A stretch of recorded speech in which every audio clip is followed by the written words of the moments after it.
Bismillahirrahmanirrahim. Assalamualaikum warahmatullahi wabarakatuh. Halo sobat sekalian, saya akan menceritakan sebuah kisah hasil karangan saya sendiri.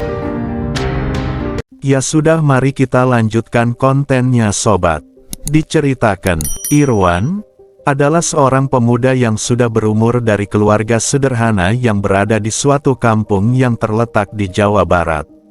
Umur Irwan saat ini ialah sekitar 30 tahun dan anak satu-satunya.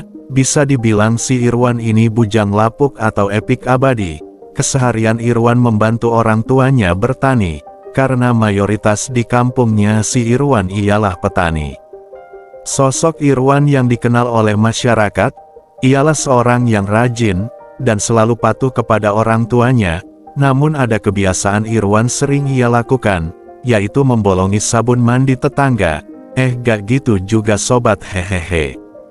Irwan sering kali termenung dan melamun dikala ia sedang sendiri. Kebiasaan si Irwan sering merenung dan melamun, di saat ia sendirian. Ternyata alasan Irwan sering melamun ialah, ia merasa Tuhan itu tidak adil kepadanya, karena sudah sekian lama ini Irwan belum juga dapat pasangan, padahal si pernah melamar seorang gadis di kampungnya. Tapi ia ditolak mentah-mentah dengan alasan belum siap. Tapi tidak begitu lama gadis itu malah dinikahi pria lain. Oh aduh, naas pisan nasibmu Wan Irwan. Suatu hari, Irwan pulang dari kebun sehabis membantu ayahnya menanam ubi jalar. Dikala itu hari sudah sore, Irwan pulang ke rumah lalu ia duduk di depan rumahnya, ditemani kopi hitam dan goreng pisang panas. Kebiasaan si Irwan yang selalu melamun langsung dimulai. Oh ya Tuhan, harus sampai kapan aku berharap dan menanti hadirnya sosok seorang wanita yang mau menjadi permaisuri dalam hidupku. Entah sudah berapa kata dan doa yang sering aku ucapkan dan aku berharap padamu ya Tuhan, harus sampai kapan rasa sunyi dalam hati ini kurasakan, ucap Irwan sambil menghembuskan asap rokok gudang garam. Sedang asik melamun, tiba-tiba pundak Irwan ada yang menepuk dari arah belakang. Irwan sontak kaget, sampai goreng pisang yang hendak ia makan malah menusuk lubang hidungnya si Irwan. Rupanya yang menepuk pundak Irwan adalah Bu Hamidah, ibunya si Irwan. Bu Hamidah takut si Irwan kesurupan banteng merah, karena si Irwan sedang melamun dengan kusu. Irwan, jangan banyak melamun nak, apalagi hari sudah menjelang maghrib, lebih baik kamu masuk rumah sana, terus pergi ke musola nak, itu lebih baik daripada kamu melamun. Ucap ibunya Irwan sambil melangkah untuk pergi ke musola. Oh iya mak, Irwan teh tidak sedang melamun mak, aslinya mah Irwan teh sedang menghayal mak, jawab Irwan sambil meminum kopi hitam di mejanya. Lalu Irwan bangkit dari duduknya, ia hendak masuk rumah, terus bersih-bersih lalu ke musola menyusul emaknya sholat maghrib. Ketika ia hendak membuka pintu, pandangan mata Irwan malah tertuju kepada seseorang, yang sedang berdiri di bawah pohon bambu kuning, yang tak jauh di samping rumahnya Irwan. Hei, siapakah itu, yang sedang berdiri di bawah pohon bambu? Ucap Irwan sambil mengucek matanya agar lebih fokus lagi. Setelah terlihat dengan jelas, rupanya ia adalah sosok seorang gadis cantik yang sedang mundar-mandir tak karuan. Lah kok ada gadis sore-sore begini, sedang apa dia di sana? Seperti sedang kebingungan, bikin penasaran aku samperin saja, siapa tahu beneran gadis itu sedang membutuhkan pertolongan, ucap Irwan sambil loncat melewati pagar bambu di depan rumahnya. Bak sudah terkena genjutsu si Irwan sudah tidak ingat lagi, dengan kata-kata ibunya yang menyuruh Irwan agar segera sembahyang sholat maghrib. Si Irwan malah pergi menghampiri gadis cantik yang berada di bawah pohon bambu itu. Sesampainya di sana, Irwan langsung bertanya kepada gadis itu. Punten Neng, kenapa maghrib-maghrib begini Neng malah berada di sini?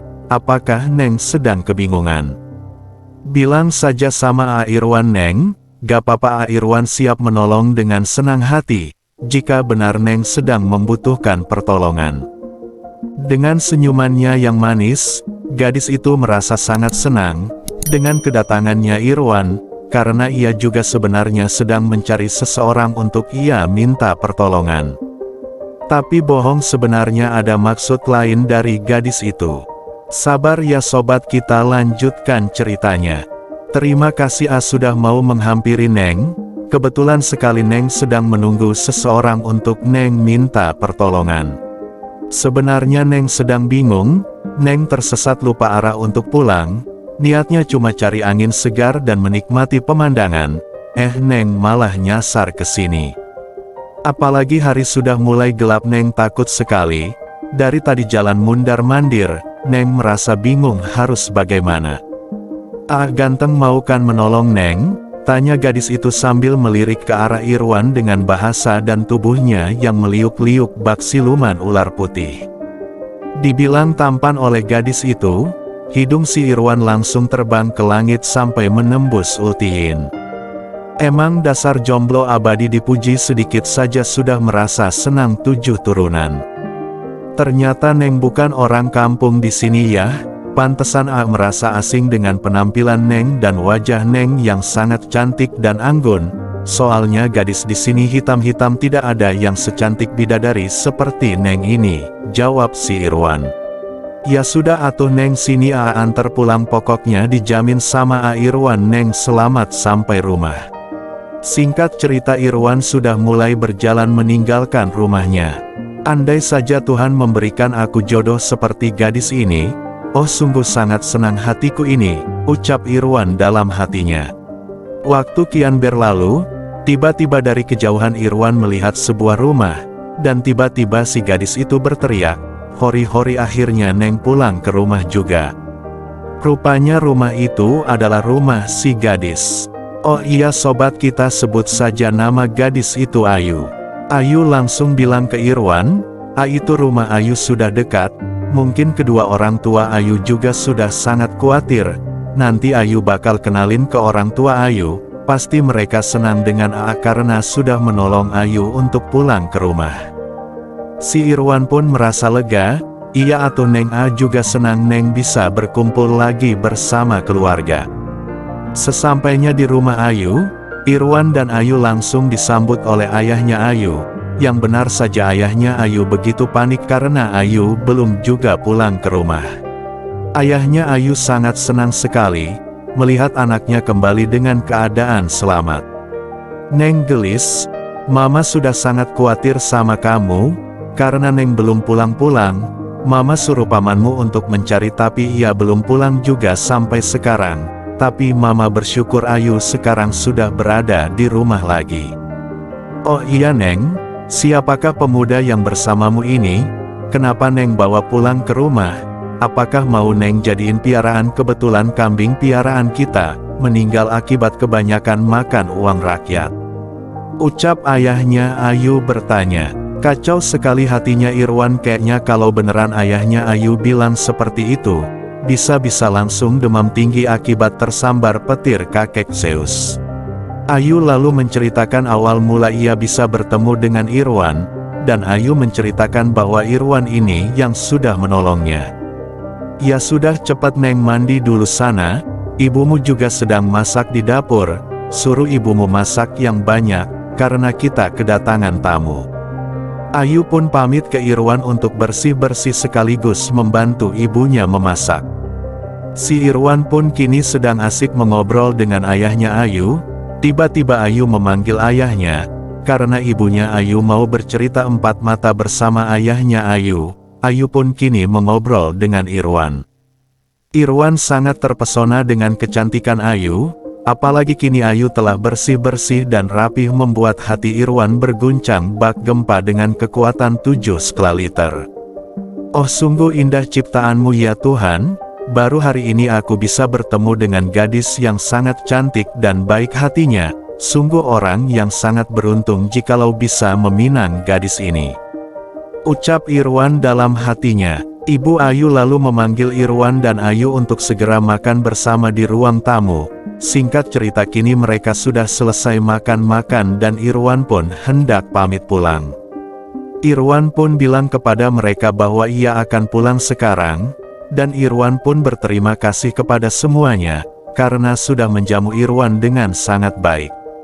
Namun belum juga Irwan berdiri, tiba-tiba ayahnya Ayu berkata, "Nanti dulu nak, jangan buru-buru pulang dulu, ada satu hal yang ingin saya bicarakan denganmu.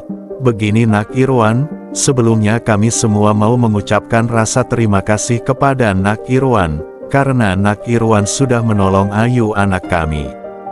Dan kebetulan kami ini sedang mencari seorang pemuda yang pantas untuk Ayu, pemuda yang baik dan bertanggung jawab. Kami sudah sepakat nak, dan kami sudah memutuskan bahwasanya nak Irwan ini orang yang pas untuk menjadi menantu kami. Gimana nak Irwan, apakah nak Irwan bersedia menjadi bagian dari keluarga ini? Jikalau nak Irwan bersedia, alangkah senangnya kami semua. Untuk masalah biaya ini itu jangan takut nak, kami hanya butuh ucapanmu saja untuk bersedia atau tidak, kami akan urus semuanya di sini." Mendapati ucapan ayahnya Ayu, Irwan sangat kaget antara hidup dan mati, tapi di sisi lain ia merasa sangat beruntung, karena hal yang tidak mungkin ia inginkan, kini terjadi dengan begitu saja.